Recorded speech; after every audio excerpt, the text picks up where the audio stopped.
बसंत ऋतु के आते ही चारों तरफ फूल खिलने लगते हैं, मौसम में बदलाव आने लगता है और मन भी करता है कि हर काम को नए ढंग से किया जाए। अपने घर की डीप क्लीनिंग करते हुए डीप क्लियटरिंग भी करना बहुत ज़रूरी है। तो आज की वीडियो की शुरुआत करते हैं। नए मौसम नई शुरुआत। कैसे हो आप सब। आज की वीडियो जो मैं लेकर आई हूँ कुछ घर की साफ सफाई से संबंधित है। घर की डीप क्लीनिंग कैसे करें, तो बस ऐसे ही है जैसे हमारे घर में हमेशा हम हर महीने सफाइयाँ करते हैं कि अखबार रख दिए तो उनका ढेर लग जाता है। ये काम कुछ हर महीने के होते हैं, तो वही है आज की वीडियो का टॉपिक। घर की डीप क्लीनिंग कैसे करें, चाहे वो कपड़ों के बारे में हो या सूज के बारे में हो। और टेस्टी टेस्टी खाने के अंदर बनाया है मैंने आज छोले और चावल। तो चलिए, जब मौसम बदलता है तो हम जो बिस्तरों को यूज़ करते हैं उन बिस्तरों को रखना भी पड़ता है। अब भारी भारी रजाइयों को ओढ़ने का टाइम नहीं रहा है, तो इन रजाइयों को सही से रखना आज का टॉपिक है। तो मैंने रजाई को 2 दिन पहले ही धूप दिखा दी थी, कवर को धो दिया है और जहाँ पर मैं रखूँगी उस बेड को अच्छी तरीके से क्लीनिंग करना है। यानी अंदर ना चाहते हुए, मतलब कोई कह नहीं सकता कि बेड के अंदर डस्ट कैसे जाएगी। बेड तो बिल्कुल ढका हुआ रहता है, बंद रहता है, लेकिन फिर भी बेड के अंदर बहुत छोटे छोटे डस्ट के पार्टिकल्स आ जाते हैं। तो बस यही छोटा सा काम था, आज डस्ट को बिल्कुल साफ़ कर दिया बेड के अंदर से। और ये एक डस्टर है जो पूरी डस्ट को अपने अंदर ले लेता है। तो पूरी डस्ट अंदर से साफ़ करने के बाद मैंने जो अपने पुराने कर्टेंस थे, जिन कर्टेंस को मैं यूज़ नहीं कर पाती थी, तो सामान को रखने से अच्छा है उस सामान का यूज़ कर लीजिए भले। अब मैं बस इसमें हर रोज एक एक रजाई रखूंगी धो धो के। तो रजाई को मैंने धूप दिखा दी थी, कवर को मैंने धो के रख दिया है और इस तरीके से मैं अपने घर की जितने भी बिस्तरे हैं इस बेड के अंदर रख दूंगी। और ये मेरे घर के पुराने पर्दे हैं जिनको मैं ना बिल्कुल यूज करती हूँ, तो इन पर्दों से ही मैं अपने बिस्तरों को ढक दूंगी।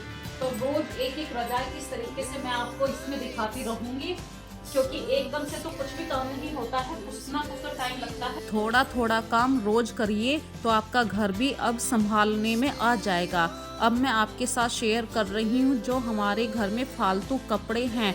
फालतू कपड़े मतलब रजाइयाँ तो आपने संगवा दी, लेकिन जो स्वेटर हैं अब वो नहीं पहने जा रहे हैं। फुल स्लीव्स के स्वेटर तो नहीं पहने जा रहे हैं बिल्कुल भी, क्योंकि मौसम में बदलाव आ चुका है। तो धीरे धीरे इन्हें रोज़ धोइए, 2-2 स्वेटर भी धोएंगे तो पूरे परिवार के कपड़े बिल्कुल धुल के साफ़ हो जाएंगे। और एक दिन आप फुर्सत से इन्हें सही से अरेंज कर लीजिए। आज तो मेरे पास बिल्कुल फुर्सत नहीं थी, बस कबर्ड को खाली करके आपके सामने दिखा रही हूँ। फरवरी का महीना चल रहा है, सर्दी बिल्कुल खत्म हो चुकी है। तो जो आपकी कबर्ड में भारी भारी कपड़े हैं, फुल स्लीव्स के स्वेटर हैं, उन्हें निकालना शुरू कर दीजिए। इससे 2 फायदे हो जाएंगे, आपके ऊपर बर्डन भी नहीं आएगा और अपनी कबर्ड में से जो आपके मतलब पहनने लायक कपड़े नहीं हैं उन्हें भी निकाल दीजिए। इससे डीप क्लटर भी खत्म हो जाएगा। कुछ कपड़े ऐसे हो जाते हैं जो छोटे हो चुके हैं, तो अब आपकी अलमारी बिल्कुल खाली होने लग जाएगी। एकदम से सारा काम नहीं होता है क्योंकि बहुत सारे भारी भारी बिस्तरे होते हैं। धीरे धीरे रखिए, मार्च पूरा चला जाएगा। इसी तरीके से सुबह शाम की ठंडी रहेगी, तो कपड़ों को हल्का करना जरूरी है इस सब। तो ये 2 खाने अभी खाली हो गए हैं, इन्हें मैं शाम को लगाऊंगी। अभी इतनी फुर्सत नहीं है क्योंकि टाइम हो चुका है 2:16 और बस ये काम समेट रही हूँ फटाफट से। और दोपहर का खाना भी बनाना है, इसलिए मैंने बस इतनी ही जल्दी ये काम समेटना। तो जब आपके पास जब भी फुर्सत हो आप इन कपड़ों को जब लगा लीजिए। अभी तो आप कहीं पर इस तरीके से स्टोर करते रहिए, क्योंकि एक दिन में आप सारे स्वेटर नहीं धो सकते हैं। कोई भी जैकेट पूरी तरीके से एक दिन में नहीं धुल पाती हैं, उन्हें सुखाना भी पड़ता है। तो धीरे धीरे काम करते रहिए, रोज़ थोड़ा थोड़ा करेंगे तो ज़रूर एक दिन काम पूरा हो जाएगा। और ऐसे ही मैंने आज अपने घर के जूते चप्पल, जो भी फालतू जूते चप्पल थे उनको इकट्ठा करा है, या टूटे हुए चप्पल जूते हैं। हम कोशिश करते हैं कि हमेशा अपना घर साफ रखें, पर ये बहुत गंदी हैबिट होती है हमारी। टूटे हुए चप्पल जूतों को अपने घर में रख लेते हैं कि फिर काम आ जाएंगी, जबकि वो काम नहीं आती, उल्टा हमारे घर में नेगेटिव एनर्जी को बढ़ा देती हैं।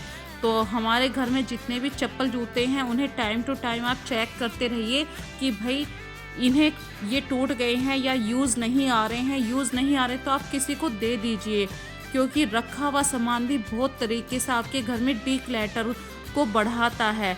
और चप्पल जूतों को तो बिल्कुल साफ जगह रखना चाहिए, क्योंकि पॉजिटिव वाइब्स हमेशा ऐसी जगह पर नहीं आ पाती हैं। तो अपने घर से नेगेटिव एनर्जी को हटाने का ये बहुत अच्छा सा आसान सा रास्ता है।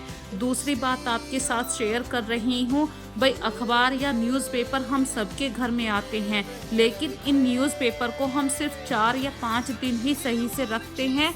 फिर धीरे धीरे जैसे हफ्ते पे हफ्ता निकलता है, ये अखबार ऐसे ही फोल्ड करके हमने रख दिए और वो बहुत बड़ा क्लैटर सा इकट्ठा हो जाएगा। दूसरा, जो बच्चों की स्टेशनरी है, स्टेशनरी के अंदर बच्चों के इतने सारे पेन पेंसिल होते हैं, आप उन्हें चेक करते रहिए। जो पेन पेंसिल काम के नहीं है उन्हें वहाँ से हटा दीजिए। जो बच्चों का पेंसिल बॉक्स है या आप जिसमें भी पूरे स्केच हैं, कलर्स हैं, पेन्स रखते हैं, उस डिब्बे को बिल्कुल चेक करते रहिए। बच्चे कभी नहीं कर पाते हैं इन कामों को। और न्यूज़पेपर को हर महीने एक बार डीक्लैटरिंग करना बहुत ज़रूरी है।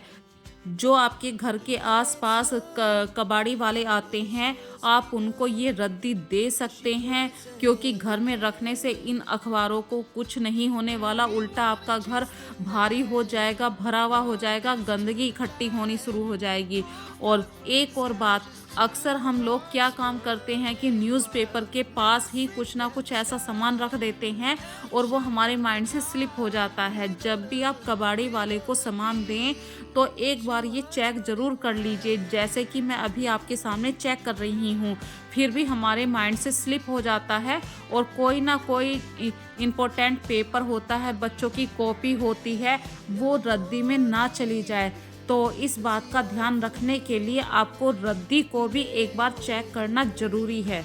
और आप इतने सारे ऑर्गेनाइज़र बनाकर रखते हैं तो उनके अंदर सामान रखते चले जाते हैं, उस सामान को भी आपको चेक करना हर महीने ज़रूरी है, क्योंकि यही गंदगी इकट्ठा करने का सबसे बड़ा साधन सा हो जाता है कि हमने जो भी सामान है वो इसके अंदर डाल दिया, लेकिन वो यूज़ आ रहा है या यूज़ नहीं आ रहा है, इन सारी बातों को हम भूल जाते हैं। देखिए, जैसे अभी ये मैंने मैगजीन निकाल दी है, रद्दी में अगर मैं नहीं देखती तो ये मेरी काम की मैगजीन थी और रद्दी में चली जाती।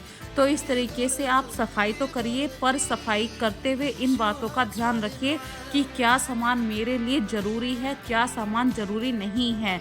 और ऐसे ही आपको अपनी किचन की भी क्लैटरिंग करना बहुत ज़रूरी है। जहाँ पे आप अपनी ग्रोसरी रखते हैं, उस ग्रोसरी को हफ्ते में एक बार ज़रूर चेक करिए। और जहाँ पे मेरी ग्रोसरी रहती है वो दूसरा पार्ट है, इस वाले पार्ट में मैं ज़्यादातर ऐसा सामान रखती हूँ जो काफ़ी लंबे समय तक चलता है।